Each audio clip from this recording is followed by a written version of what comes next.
Hello and welcome back to another Rush Duel Links deck profile. Today we're taking another look at Psychics using the new skill that they got, No Holding Back, Beat of the Superstar. So Psychics have always been in a bit of a weird position in Duel Links where they've always felt like they've had almost what they need but haven't ever actually quite had everything they need to become really strong. They've even had some pretty good skills, at least on paper, as well as the fact they were the first deck to actually have combat traps, which people thought, oh, well, that will be enough to make them really strong. But they've always kind of been in struggle street and thus have never really been seen as a particularly strong deck. And unfortunately, I don't think that's really changed with the latest releases and with the new skill, but I think they do feel a little bit better than they have done in the past.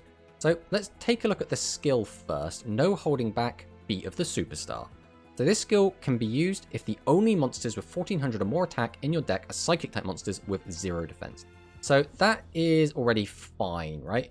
1400 or more attack just means you can't play things such as Canaan if you're playing the Aqua engine, and it means you can't play a lot of the other beaters from the other types. But 0 defense is a bit of a weird one because there are cards like Side Stage Bouncer, who is a level 6 monster with 2000 attack, that has 700 defense, which means you can't actually use that with this skill, which I don't think you'd want to anyway, but that is just notable that this is weirdly restrictive. At the beginning of your turn, from turn 2 onwards, you will no longer be able to resist the urge to become the ultimate duelist. Now, notably, the ultimate duelist is basically the same as the Hangry Roman, it's exactly the same transformation, but on your turn 2 onwards during the turn you summon a level 7 monster, add one level 2 or higher psychic type effect monster with 500 or less attack in your graveyard to your hand. Now, there aren't many options for this. Everyone immediately goes to Roman Pick, but Roman Pick is actually a level 1 monster, and thus you cannot use it with this skill, which means we are very limited in which cards we can bring back. Basically, it's Future Diviner, Speedy Performer, or Dream Drummer. Now, all three of these cards do have their uses, which is why we are playing all three of them. But primarily, the way that we use this skill is we summon out a boss monster, then we immediately get tribute fodder back to our hand so we can slap it down either in defense mode, summon it in attack mode and use its effect, or summon it, use its effect, and then tribute it off for a second boss monster. And that's basically what this deck really does very well, is it's able to relatively consistently get out 2 boss monsters. Now, that won't always be the case because you kind of need the rest of your hand to be what you need, but when this deck is high rolling to that extent, this deck is very good at just spamming out boss monsters. And as you'll be able to see in some of the replays, sometimes we summon out multiple boss monsters, tribute over them for more boss monsters to get multiple uses of Prima Gitana effect off, which we are only able to do because of this skill. So let's go through the card by card. So first up, Esperard the Smashing Superstar. So up until now, we've only had access to this card via a skill, but now we actually have it from a box, which means we can play it at 3. Now, this card is a little bit awkward because we cannot use Climax Beat, which is another psychic skill with this card, because that skill specifically requires us to play no monsters that have more than 2400 attack, so it's a little bit awkward. But Esperard in general is quite good. 2500 attack stat is obviously fantastic. 0 defense stat can be a little bit awkward because of exactly Shield and Sword. Shield and Sword, and I guess to a lesser extent Sword and Shield, are very, very good cards at punishing 0 defense monsters, and Psychics, unfortunately, most of them have 0 defense, which means you can just kind of get OTK'd out of nowhere sometimes. Other than that, its effect is your life points are 1000 or lower, you can destroy up to 2 monsters on your opponent's field. Now, this effect is crazy strong. Being able to pop 2 monsters is fantastic, and it's no restrictions at all, which means we can pop face-up monsters, face-down monsters, we can pop maximums, we can pop any level. It's just really, really strong and very versatile. The restriction, however, is what really makes it lackluster. Having to have 1000 or lower life points does feel really bad. If it didn't have that line of text on it, this card would be overpowered. Because it does, it feels very balanced, and because of the way that Rush works, we don't really have good ways to maintain our life points or protect them a lot of the time. It does leave Esperard feeling a little bit lackluster overall, but again, when we do get this going, it's very, very powerful. It's a very good ender. It can turn games around. It's just fantastic all-round great card. So Esperard is, in my opinion, the heart and soul of the deck. It's just getting its effect off that can be a bit tricky. The other boss monster in the deck is Prima Gitana the Shining Superstar. Now, obviously, this is one of the first cards released into Rush Duel Links, but it's still pretty good. 2200 attack, obviously, is still not very useful. 0 defense, also not very good. But we can pay 1000 life points, all face-up monsters on your field gain attack with the number of monsters on the opponent's field times 300 to the end of this turn. Now, this is really good for multiple reasons. One, obviously boosting your entire board is really, really good. If your opponent has 3 monsters, we boost our entire board by 900 each, which is a grand total of 2,700 extra damage. And when this deck is trying to just kind of kill your opponent in one fell swoop, that really does help out. As well as the fact it costs 1,000 life points, which is very important for getting our life points low enough to activate some of our other effects, such as Esperard. Oftentimes, we'll summon Prima Katana out once or twice during a turn to get our life points low enough just by using its effect, so that we can then summon Esperard and then use its effect to try and actually close the game out. So Prima Katana is really, really good and acts as a really good finisher as well as a life point management card. Next up, we have Seahorse Carrier. So I really like this card in here, and that's just because we have 6 level 7 monsters and we don't want to brick our hand too much. Seahorse Carrier lets us smooth out the hands quite a lot. And to go alongside it, we also have the Grace Princess Kana. Having both of these cards in here just gives us extra options of being able to add cards back to our hand and then just summon them out and tribute them off to get out our bigger monsters. So we really do like this card, and this is generally quite a good card in almost any deck. And this deck is allowed to use it, we're just not allowed to use Kanan. But Seahorse Carrier just, in general, really, really good. Next up, Roman Pick. Now, this card is soft limited 1, and always has been, and probably always will be, at least for the foreseeable future, which I think is a big part of what holds Psychic back. Roman Pick is one of the best Psychic cards in Rush Duel. The problem is, with only 1 copy, we can't loop it, and that is the primary best way to use this card. But if your life points are lower than your opponent's, you can pay 500 life points. Then the top 3 cards of your deck to the graveyard. If a Psychic type monster is among the cards sent, we can add any Psychic monster from our graveyard to our hands. It doesn't have to be one of the cards that were sent, it's just any Psychic monster. Which means if we do get 2 of them, we can, like we say, loop them and just keep milling through our deck and keep getting more and more resources off it and can be really, really powerful. But I think that's what Konami is trying to avoid by not letting us have 2 copies of this card. Now, we still can get a second copy using a different skill, but today we're focusing on No Holding Back, and I do think No Holding Back does feel better than Amped Up, so it's awkward, but I do think this does feel a little bit better in my opinion. Roman Pick's still a fantastic card. A bit of a shame we can't use our Beat of the Superstar to bring it back, but that is what it is. Next up, we have another new card, Future Diviner. So if we have a face-up level 7 or higher Psychic type monster on our field, we can draw 1 card, then send 1 card from our hand to the graveyard. So notably, this lets us draw the card first and then discard, which means we can draw discard if we have no cards in our hand, and it also means that we have more power over our discard. We can gain more information before we have to decide what we're going to send to the graveyard, which is generally considered better than the simple discard a card, draw a card type monsters like Mystic Dealer. But we do have to have a face-up level 7 monster, which can complicate things a little bit. Whereas, for example, Dealer can help you draw into your boss monsters. A lot of the time, Diviner is only really good if you're already in a good position, so it can be a little bit awkward. It almost feels like you have to be high rolling, and then it's a chance to high roll a bit harder. So Future Diviner, not a bad card, and it does have 1300 defense, which does come up quite a lot, but nothing super, super special, but it does help, again, smooth out the deck a little bit. Next up, we have Rising Light Angel Essel. Just a fantastic card all round, really, really powerful. During the turn, you have not special summoned a monster, send the 2 cards of your deck to the graveyard. Then, if you have activated this effect during the first turn of the player going second, you can special summon 1 monster from either player's graveyard face up to your field. Most decks are basically on this card now, because people have realized this card is just completely bonkers.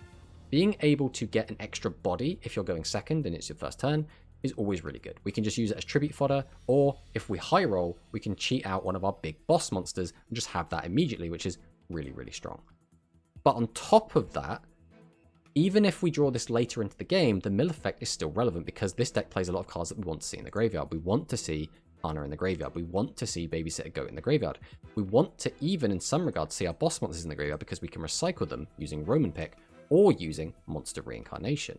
We also want to see our level 2 and higher 500 attack or less monsters, so our Diviner, our Performer, and our Dream Drummer in the graveyard, because then our skill can get them back, and we want to see a large amount of monsters in the graveyard anyway for Talismanic Seal Array, just so we can shuffle cards back in.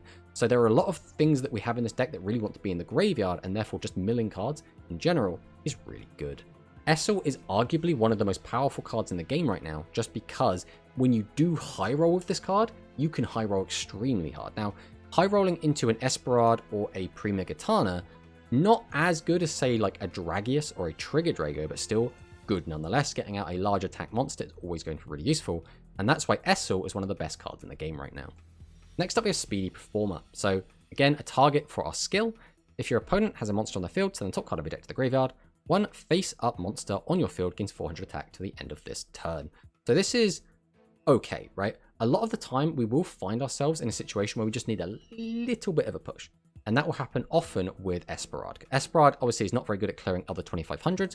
If we can give it a 400 boost, it can now attack over them, as well as the mill, again, does come up. We have a lot of cards that want to be in the graveyard, so being able to mill cards into the graveyard can be pretty good. We can also use this multiple times in a turn by summoning it, using its effect, tributing off one of our boss monsters, and then using our skill to add it back to our hand, summon it, and use its effect again, giving it 800 boost, which is really good.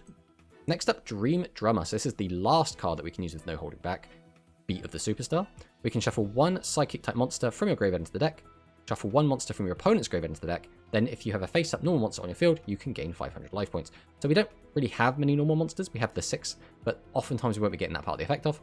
But being able to put our cards back in our deck is generally really, really good. We can recycle our boss monsters, we can recycle Roman Pick, for example. There is quite a lot we can do with that, but on top of that, we can mess with our opponent's graveyard, which is really, really good. We can get rid of their level 1 normal Fiend monsters. We can get rid of their normal Aqua types. There's a lot of things that people want to have in their graveyard, and we can mess with their graveyard, grave hate them, and basically say, okay, I get to do stuff with my graveyard, but you're not allowed to do the stuff with your graveyard. The Dream Drummer can be very, very versatile in that way, and occasionally that 500 life points does matter because we can push us over a threshold to be able to use an effect, such as Prima Katana, if we can get ourselves over that 1000. So it can be very, very useful.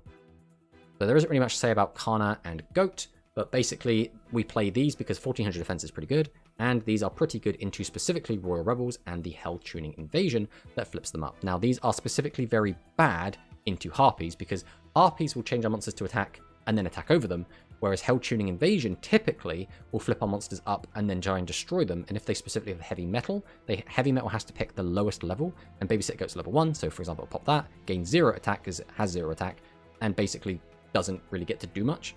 Whereas Harpies will just summon out like a 2600 attack guy and attack into Babysitter Goat and we'll lose 2600 life. And unfortunately, that's just how it goes. If we play cards that are good into Harpies, they're bad into the Royal Rebels. That's just kind of how it goes at the moment. So for our spell trap hate, we are currently playing Psychic Divergence. Now, we've been toying around, flipping around between this and the Ghost Cyclone. We tried out both. I think I prefer Divergence a little bit. I like having the control to use it whenever I want, and paying the 500 life points is pretty good. Because again, we want to get our life points lower when we want to. But if we have a face-up Psychic type monster on your field, we can pay 500 life points, place one spell or trap card from your opponent's field on top of the owner's deck. So notably, putting it on top of the deck means they will be drawing into it next turn, which means it does not get rid of a widespread, it just temporarily like postpones it, right? So there is that aspect of it, which does make it a little bit worse, but if your opponent is bricking, then it makes them brick harder, which is also arguably an upside. So again, the reason we're specifically playing this is because we like to be able to use this when we already have monsters on the field, and we like to be able to use this to reduce our life points so that we can trigger some of our other effects. Next up, Monster Reincarnation. This card has been really, really useful. There are a lot of things we can do with this, such as bring back our boss monsters.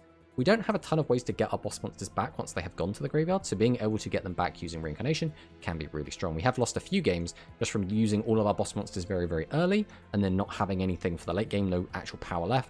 So Reincarnation is really good with that. We can also use it to bring up Roman Pick and get its effect off, which can be really strong. We can use it for Seahorse Carrier, which effectively lets us turn 2 cards in our hand into 2 monsters, which is really good for tribute fodder, as well as a few other niche things that we might want to bring back a Speedy Performer, or we might need to get back a Future Diviner if we're really desperate to find like a second boss and we already have one out. But all in all, Monster Reincarnation very, very strong. We were originally playing Shield and Sword, and we did cheese a few wins out of Shield and Sword. But I think Reincarnation feels a little bit more consistent, which is why we have settled on it. Next up, we have Talismanic Seal Array, just a fantastic staple at the moment. Shuffle 4 monsters from your graveyard into the deck. One face-up monster on your opponent's field loses attack equal to its level times 200 to the end of this turn. So again, really, really important that we just recycle our cards. Being able to put our boss monsters back into our deck is very, very good. Being able to put Seahorse Carrier back, very, very good. Being able to reuse Roman Pick, very, very good. As well as the fact this card just helps us kill our opponent. A lot of the time, this deck is going to win by having one big turn where you just want to push, do a ton of damage, blow up your opponent's board, and get in for lethal.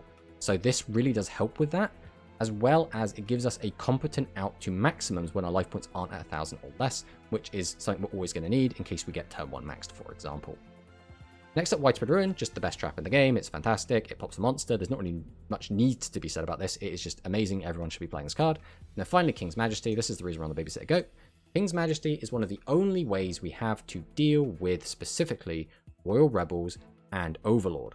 Because Overlord can't really be stopped by anything. King's Majesty is the only card in the game that will stop an attack from it, except for a direct attack, in which case the guard would work.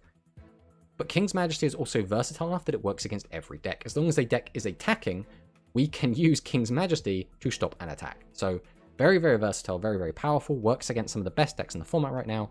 Just, in my opinion, a pretty much all-around staple, as long as your skill doesn't have a requirement on it that says you can't use it. So, how does this deck play? Basically, we kind of want to play the deck as kind of a slow kind of game. We don't mind leaving monsters in attack mode as long as we think we're not going to die, because we want our life points to get lowered a little bit. But the idea is we want our life points just low enough that we can then trigger all of our effects. So we'll get out a Prima Katana, or we'll get out a Roman Pick, or we'll use the Psychic Divergence to lower our life points just enough to get Esperard off, and then Esperard's going to pop all the monsters out of the way. Ideally, Prima's going to give us a big boost before that. Then we're just going to attack in and try and OTK our opponent from even as high as 6,000. This deck is actually quite competent at killing your opponent from full life if the right conditions are met. And I think that's kind of where the deck falls apart a little bit. If all the conditions are met, meaning if we've high rolled, if our opponent hasn't played around what we're doing, if our opponent hasn't got the back row, or we have hit the correct back row with Divergence, everything falls into place.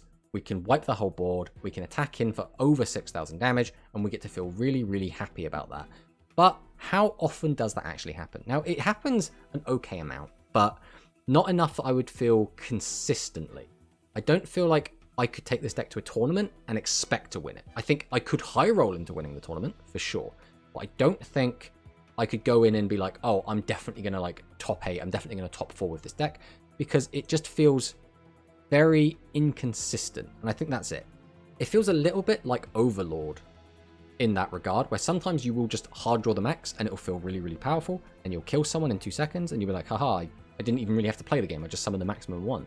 In the same way, sometimes this deck does just kind of feel like that. You can just high roll your opponent, summon out the Shining Superstar, summoning out the Smashing Superstar, wipe your opponent's board, get in, tons of damage, and it feels really, really strong. Other times that just doesn't happen and you just kind of fall over, and there's nothing you can really do about that. The deck is okay defensively because we can play the King's Majesty and the Widespread Ruin, but outside of that, the only other thing we could maybe use is the Guard, which potentially does have room in here. We haven't really tested the Guard very much, but I wouldn't be surprised if that did find a home in here. Just to note some other things we did test trying out some 1500 beaters. These felt okay, but a lot of the time it felt like we were better off trying to just fuel our game plan of just getting our OTK out, and that felt better overall. We also did try out Piercing Samurai, which again did feel pretty good when it worked. When our opponent was just playing a bunch of defense monsters, Piercing Samurai felt really good because again the deck does lack a way to get your opponent's life points outside of exactly Esperard. And again, Esperard only works if we have 1,000 other life points, which means we already have to be in a pretty precarious position to be able to access this. So getting to our opponent's life points can be a bit tough, but Piercing Samurai did help out with that. But in the end, we took them out just because I feel like this just felt better for the way that we were playing the deck. And overall, I think this is the deck this is the build that I am the happiest with at the moment. But let's fire in some replays so I can show you what I've been talking about